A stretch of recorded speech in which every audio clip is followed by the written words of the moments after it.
या देवी सर्वभूतेषु माँ दुर्गा रूपेण संस्थिता नमस्तस्यै नमस्तस्यै नमस्तस्यै नमो नमः। जय माँ भगवती। माँ भगवती का आशीर्वाद आप सभी पर सदैव बना रहे। आज नवरात्रि का तीसरा दिन है और आज श्री दुर्गा सप्तशती का चौथा अध्याय पढ़ा या सुना जाता है। और आज की इस वीडियो में आप सभी सुनने वाले हैं श्री दुर्गा सप्तशती का चौथा अध्याय। उससे पहले सुनिए अर्गला स्तोत्र का हिंदी अनुवाद। ओम नमः चंडिकाय। श्री मार्कंडेय जी कहते हैं, जयंती मंगला काली भद्रकाली कपालिनी दुर्गा क्षमा शिवा धात्री स्वाहा और स्वधा, इन नामों से प्रसिद्ध जगदम्बिके आपको मेरा नमस्कार है। देवी चामुंडे आपकी जय हो। संपूर्ण प्राणियों की पीड़ा को हरने वाली देवी आपकी जय हो। सब में व्याप्त रहने वाली देवी आपकी जय हो। काल रात्रि आपको नमस्कार है। मधु और कैटभ को मारने वाली तथा ब्रह्मा जी को वरदान देने वाली देवी आपको नमस्कार है। आप मुझे रूप दो, जय दो, यश दो और काम क्रोध आदि शत्रुओं का नाश करो।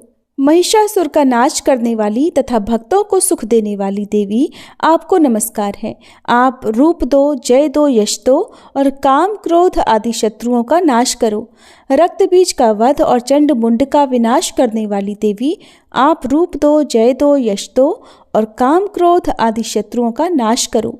शुंभ और निशुंभ तथा धूम्रलोचन का मर्दन करने वाली देवी आप रूप दो, जय दो, यश दो और काम क्रोध आदि शत्रुओं का नाश करो।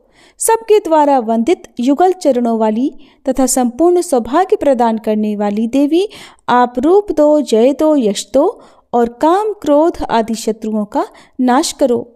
देवी आपके रूप और चरित्र अचिंत्य हैं। आप समस्त शत्रुओं का नाश करने वाली हो।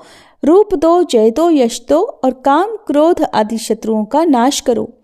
पापों को दूर करने वाली चंडिके जो भक्ति पूर्वक आपके चरणों में सर्वदा मस्तक झुकाते हैं, उन्हें रूप दो, जय दो, यश दो और उनके काम क्रोध आदि शत्रुओं का नाश करो। रोगों का नाश करने वाली चंडिके जो भक्ति पूर्वक आपकी स्तुति करते हैं, उन्हें रूप दो, जय दो, यश दो और उनके काम क्रोध आदि शत्रुओं का नाश करो। चंडिके इस संसार में जो भक्ति पूर्वक आपकी पूजा करते हैं, उन्हें रूप दो, जय दो, यश दो और उनके काम क्रोध आदि शत्रुओं का नाश करो। मुझे सौभाग्य और आरोग्य दो, परम सुख दो, रूप दो, जय दो, यश दो और मेरे काम क्रोध आदि शत्रुओं का नाश करो। जो मुझसे द्वेष रखते हो उनका नाश और मेरे बल की वृद्धि करो। रूप दो, जय दो, यश दो और मेरे काम क्रोध आदि शत्रुओं का नाश करो। देवी मेरा कल्याण करो, मुझे उत्तम संपत्ति प्रदान करो। मुझे रूप दो, जय दो, यश दो और मेरे काम क्रोध आदि शत्रुओं का नाश करो। अंबिके, देवता और असुर दोनों ही अपने माथे के मुकुट की मणियों को आपके चरणों पर घिसते रहते हैं। आप मुझे रूप दो, जय दो, यश दो और काम क्रोध आदि शत्रुओं का नाश करो। आप अपने भक्तजन को विद्वान, यशस्वी और लक्ष्मीवान बनाओ तथा रूप दो, जय दो, यश दो और उसके काम क्रोध आदि शत्रुओं का नाश करो। प्रचंड दैत्यों के दर्प का दलन करने वाली चंडिके मुझ शरणागत को रूप दो, जय दो, यश दो और मेरे काम क्रोध आदि शत्रुओं का नाश करो। चतुर्मुख ब्रह्मा जी के द्वारा प्रशंसित चार भुजा धारिणी परमेश्वरी आप रूप दो, जय दो, यश दो और काम क्रोध आदि शत्रुओं का नाश करो। देवी अंबिके, भगवान विष्णु नित्य निरंतर भक्ति पूर्वक आपकी स्तुति करते रहते हैं। आप रूप दो, यश दो और काम क्रोध आदि शत्रुओं का नाश करो। हिमालय कन्या पार्वती के पति महादेव जी के द्वारा प्रशंसित होने वाली परमेश्वरी आप रूप दो, जय दो, यश दो और काम क्रोध आदि शत्रुओं का नाश करो। शचीपति इंद्र के द्वारा सद्भाव से पूजित होने वाली परमेश्वरी आप रूप दो, जय दो, यश दो और काम क्रोध आदि शत्रुओं का नाश करो। प्रचंड भुजदंडों वाले दैत्यों का घमंड चूर करने वाली देवी आप रूप दो, जय दो, यश दो और काम क्रोध आदि शत्रुओं का नाश करो। देवी अंबिके, आप अपने भक्तजनों को सदा असीम आनंद प्रदान करती रहती हो। मुझे रूप दो, जय दो, यश दो और मेरे काम क्रोध आदि शत्रुओं का नाश करो। मन की इच्छा के अनुसार चलने वाली मनोहर पत्नी प्रदान करो, जो दुर्गम संसार सागर से तारने वाली तथा उत्तम कुल में उत्पन्न हुई हो। जो मनुष्य इस स्तोत्र का पाठ करके सप्तशती रूपी महास्तोत्र का पाठ करता है, वह सप्तशती की जप संख्या से मिलने वाले श्रेष्ठ फल को प्राप्त होता है। साथ ही वह प्रचुर संपत्ति भी प्राप्त कर लेता है। श्री अर्गला स्तोत्र पाठ समाप्त। अब सुनिए दुर्गा सप्तशती का चौथा अध्याय, जिसमें इंद्र आदि देवताओं द्वारा देवी की स्तुति का वर्णन किया गया है। अध्याय सुनने से पहले हम सब मिलकर माँ जगदम्बा का ध्यान करें। सिद्धि की इच्छा रखने वाले पुरुष जिनकी सेवा करते हैं तथा देवता जिन्हें सब ओर से घेरे रहते हैं, उन जया नाम वाली दुर्गा देवी का ध्यान करें। उनके श्री अंगों की आभा काले मेघ के समान श्याम है।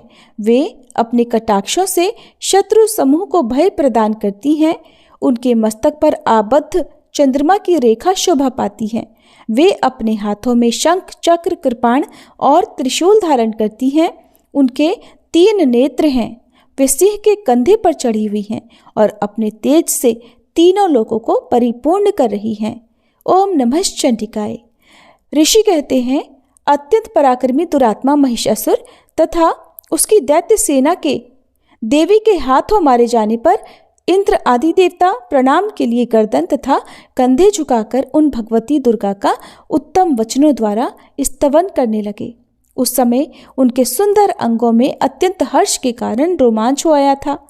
देवता बोले, संपूर्ण देवताओं की शक्ति का समुदाय ही जिनका स्वरूप है और जिन देवी ने अपनी शक्ति से संपूर्ण जगत को व्याप्त कर रखा है, समस्त देवताओं और महर्षियों की पूजनीया उन जगदम्बा को हम भक्ति पूर्वक नमस्कार करते हैं। वे हम लोगों का कल्याण करें। जिनके अनुपम प्रभाव और बल का वर्णन करने में भगवान शेषनाग, ब्रह्मा जी तथा महादेव जी भी समर्थ नहीं हैं, वे भगवती चंडिका संपूर्ण जगत का पालन और अशुभ भय का नाश करने का विचार करें। जो पुण्यात्माओं के घरों में स्वयं ही लक्ष्मी रूप से, पापियों के यहाँ दरिद्रता रूप से, शुद्ध अंतःकरण वाले पुरुषों के हृदय में बुद्धि रूप से, सत्पुरुषों में श्रद्धा रूप से तथा कुलीन मनुष्यों में लज्जा रूप से निवास करती हैं, उन आप भगवती दुर्गा को हम नमस्कार करते हैं। देवी, आप संपूर्ण विश्व का पालन कीजिए। देवी, आपके इस अचिंत्य रूप का, असुरों का नाश करने वाले भारी पराक्रम का तथा समस्त देवताओं और दैत्यों के समक्ष युद्ध में प्रकट किए हुए आपके अद्भुत चरित्रों का हम किस प्रकार वर्णन करें। आप संपूर्ण जगत की उत्पत्ति में कारण हैं। आप में सत्वगुण, रजोगुण और तमोगुण, ये तीनों गुण मौजूद हैं, तो भी दोषों के साथ आपका संसर्ग नहीं जान पड़ता। भगवान विष्णु और महादेव जी आदि देवता भी आपका पार नहीं पाते। आप ही सबका आश्रय हैं। ये समस्त जगत आपका अंशभूत है, क्योंकि आप सबकी आदिभूत अव्याकृता परा प्रकृति हैं। देवी, संपूर्ण यज्ञों में जिसके उच्चारण से सब देवता तृप्ति लाभ करते हैं, वह स्वाहा आप ही हैं। इसके अतिरिक्त आप पितरों की भी तृप्ति का कारण हैं। अतएव सब लोग आपको स्वधा भी कहते हैं। देवी, जो मोक्ष की प्राप्ति का साधन है, अचिंत्य महाव्रत स्वरूपा है, समस्त दोषों से रहित, जितेंद्रिय, तत्व को ही सार वस्तु मानने वाले और मोक्ष की अभिलाषा रखने वाले मुनिजन जिसका अभ्यास करते हैं, वह भगवती पराविद्या आप ही हैं। आप शब्द स्वरूपा हैं। अत्यंत निर्मल ऋग्वेद, यजुर्वेद तथा उद्गीत के मनोहर पदों के पाठ से युक्त सामवेद का आधार भी आप ही हैं। आप देवी त्रयी अर्थात तीनों वेद और भगवती अर्थात छहों ऐश्वर्य से युक्त हैं। इस विश्व की उत्पत्ति और पालन के लिए आप ही वार्ता अर्थात खेती और आजीविका के रूप में प्रकट हुई हैं। आप संपूर्ण जगत की घोर पीड़ा का नाश करने वाली हैं। देवी, जिससे समस्त शास्त्रों के सार का ज्ञान होता है, वह मेधा शक्ति आप ही हैं। दुर्गम भवसागर से पार उतारने वाली नौका रूप दुर्गा देवी भी आप ही हैं। आपकी कहीं भी आसक्ति नहीं है। कैटभ के शत्रु भगवान विष्णु के वक्ष स्थल में एकमात्र निवास करने वाली भगवती लक्ष्मी और भगवान चंद्रशेखर द्वारा सम्मानित गौरी देवी भी आप ही हैं। आपका मुख मंद मुस्कान से सुशोभित, निर्मल पूर्ण चंद्रमा के बिंब का अनुकरण करने वाला और उत्तम स्वर्ण की मनोहर कांति से कमनीय है। तो भी उसे देखकर महिषासुर को क्रोध हुआ और सहसा उसने उस पर प्रहार कर दिया। ये बड़े आश्चर्य की बात है। देवी वही मुख जब क्रोध से युक्त होने पर उदय काल के चंद्रमा की भांति लाल और तनी हुई भौहों के कारण विकराल हो उठा, तब उसे देखकर जो महिषासुर के प्राण तुरंत नहीं निकल गए, ये उससे भी बढ़कर आश्चर्य की बात है, क्योंकि क्रोध में भरे हुए यमराज को देखकर भला कौन जीवित रह सकता है। देवी आप प्रसन्न हो। परमात्मा स्वरूपा आपके प्रसन्न होने पर जगत का अभ्युदय होता है और क्रोध में भर जाने पर आप तत्काल ही कितने कुलों का सर्वनाश कर डालती हैं। ये बात अभी अनुभव में आई है, क्योंकि महिषासुर की ये विशाल सेना क्षण भर में आपके कोप से नष्ट जो हो गई है। सदा अभ्युदय प्रदान करने वाली आप जिन पर प्रसन्न रहती हैं वे ही देश में सम्मानित हैं। उन्हीं को धन और यश की प्राप्ति होती है। उन्हीं का धर्म कभी शिथिल नहीं होता और वे ही अपने हष्ट पुष्ट स्त्री पुत्र और भृत्यों के साथ धन्य माने जाते हैं।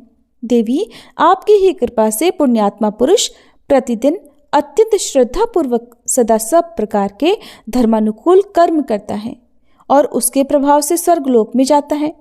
इसलिए आप तीनों लोकों में निश्चय ही मनोवांछित फल देने वाली हैं। माँ दुर्गे आप स्मरण करने पर सब प्राणियों का भय हर लेती हैं और स्वस्थ पुरुषों द्वारा चिंतन करने पर उन्हें परम कल्याणमयी बुद्धि प्रदान करती हैं।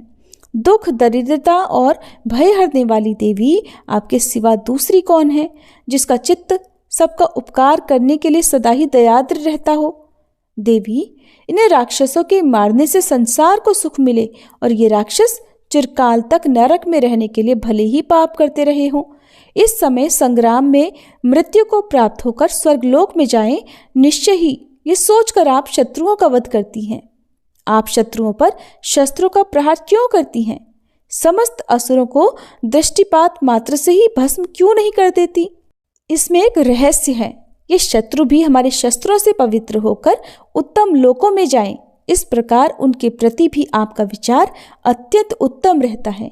खड्ग के तेजपुंज की भयंकर दीप्ति से और आपके त्रिशूल के अग्रभाग की घनीभूत प्रभा से चौंधियाकर जो असुरों की आंखें फूट नहीं गई, उसमें कारण यही था कि वे मनोहर रश्मियों से युक्त चंद्रमा के समान आनंद प्रदान करने वाले आपके इस सुंदर मुख का दर्शन करते थे।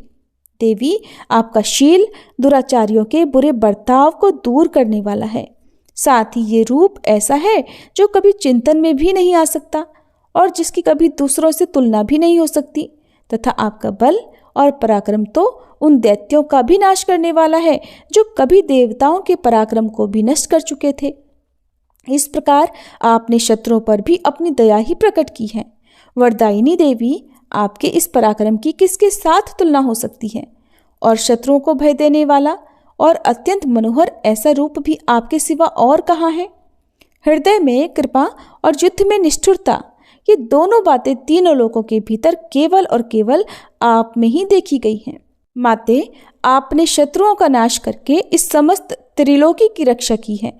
उन शत्रुओं को भी युद्ध भूमि में मारकर स्वर्गलोक में पहुंचाया है तथा उन्मत्त दैत्यों से प्राप्त होने वाले हम लोगों के भय को भी दूर कर दिया है। आपको हमारा नमस्कार है। देवी आप शूल से हमारी रक्षा करें। अंबिके आप खड्ग से भी हमारी रक्षा करें तथा घंटे की ध्वनि और धनुष की टंकार से भी हम लोगों की रक्षा करें। चंडिके पूर्व पश्चिम और दक्षिण दिशा में आप हमारी रक्षा करें तथा ईश्वरी अपने त्रिशूल को घुमाकर आप उत्तर दिशा में भी हमारी रक्षा करें। तीनों लोकों में आपके जो परम सुंदर और अत्यंत भयंकर रूप विचरते रहते हैं, उनके द्वारा भी आप हमारी तथा इस भूलोक की रक्षा करें। अंबिके आपके कर पल्लवों में शोभा पाने वाले खड्ग, शूल और गदा आदि जो जो अस्त्र हो, उन सब के द्वारा आप सब ओर से हम लोगों की रक्षा करें।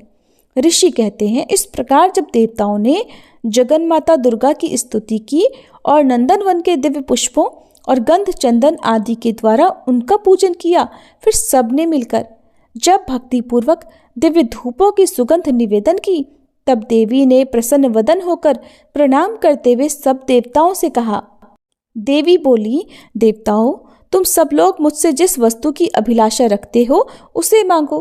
तब देवतागण बोले, भगवती ने हमारी सब इच्छा पूर्ण कर दी, अब कुछ भी बाकी नहीं, क्योंकि हमारा ये शत्रु महिषासुर मारा गया। महेश्वरी, इतने पर भी यदि आप हमें और वर देना चाहती हैं तो जब जब हम आपका स्मरण करें तब तब आप दर्शन देकर हम लोगों के महान संकट दूर कर दिया करें।